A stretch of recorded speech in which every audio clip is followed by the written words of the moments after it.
Welcome back to another episode of Real Ass Affirmations Podcast. I am Chisa Penix Brown, your favorite mental wealth lifestylist, and today I am here to style your life, just like I do every week. But today I am telling you about what we're going to do. I'm telling you that to style your life, you need to let that shit go. Let that shit go. Do you hear me? Let the shit go. And let me tell you why. Because I know that you're carrying something. You're carrying someone. You're carrying an idea, a thought, a feeling. You're carrying a memory. And it's time to let that shit go. It's never going to be like it was. They're never going to be who they were before. Whatever has transpired has transpired. And you're not going to be able to go back into Pandora's box.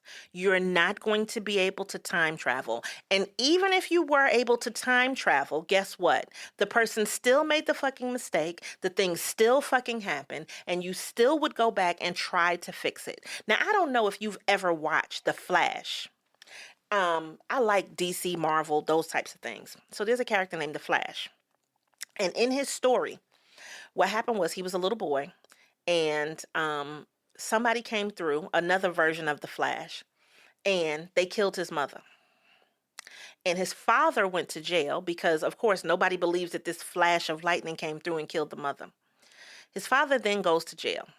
Now, later on, he becomes a great scientist. He's really smart, and he ends up becoming the Flash, which is basically the fastest man on Earth. Now, guess what? He wouldn't have been the Flash if they didn't kill that mama, if that daddy didn't go to jail. The things that happened to him as a result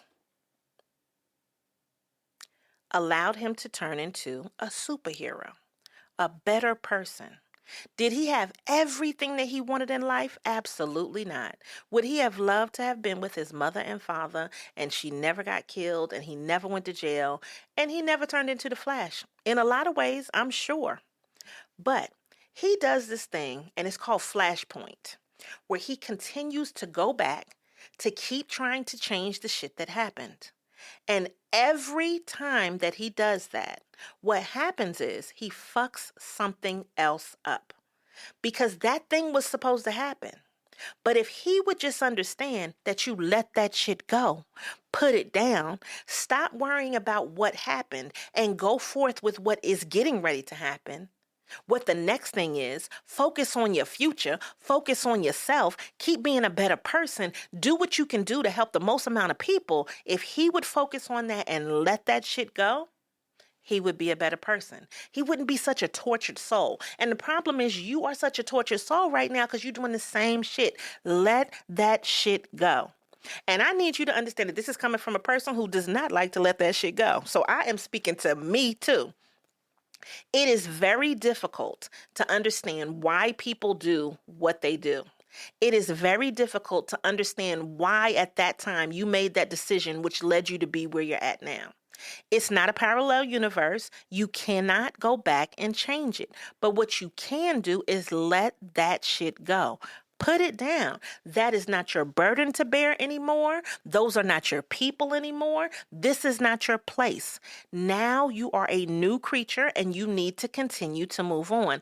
Let that shit go because the problem is you holding on to it and that grip that's on that does not allow you to open your hand and pick up the next thing. It's other shit you're supposed to be focusing on. It's other shit you're supposed to be working with, but you can't because you're still holding on to it. Whether it's animosity, whether it's greed, whether it's jealousy, whether it's, hurt feelings. I don't know what it is, honey. You know what it is, and let that shit go. And I have to do the same exact thing. So I want you to really, truly understand it is difficult. And I understand that. And if this is the time where you feel like you need to just stop being your own therapist and you need to go to real therapy with somebody else that's been trained in this, do it. I'm a big believer in being your own therapist, though, which is one of the reasons why this podcast was started in the first place, because I understood that there were some things that I needed to work out. And there were some things that were forever changed that I would never be able to go back and fix, or not necessarily fix, but just have again, right? When people die, you can't get them back. But what you can do is Cherish their memory and don't try to hold on to it to a point where you're not willing to make new memories, okay? You have to look at your life and say, listen, I'm going to let that shit go because it's not serving me anymore. So I just want you to know, you know what you should do? Let that shit go. Let that shit go. Let it go. Let it go. It's not helping you because there are other things that we need you to open up your hands and grasp. There are other places for you to go. There are other people for you to meet. There are other experiences for you to have. But you keep holding on to that shit, and all it's doing is weighing you down. Let that shit go and see how light you feel. And I'm going to give you a quick example. Those phone calls that you used to make, let that shit go. Because you don't need to make those phone calls. You don't need to make those phone calls anymore. That place you used to go, let it go. Because that place is not for you anymore. You can have the good memories. But remember, there's a reason why you're not attached unless you continue to allow yourself to be attached. Put things inside of a bottle, a box, whatever you need to put them in, and burn them. Let that shit go. Bonfire style. Bon voyage, put it on a ship and let it sail out, never to be seen again, to be sunk to the bottom of the earth, okay? Let that shit go. And I don't know how much simpler I can make it than that. Let that shit go. That is our message. That is how we're styling our life because there's something that you're holding on to and it's not going to happen. It's not going to be what it was. It's not. Just realize that, let that shit go, and allow newness to come into your life. Now, I hope you've enjoyed this episode of Realize Affirmations podcast. If you have, please go ahead and share it online. Please feel free to donate to us if you love what you're hearing and you want this to continue because you know I'm going to give you the good shit on a weekly basis. Make sure that you always show up and show out, that you continue to give it to the people. And that's on Realize Affirmations.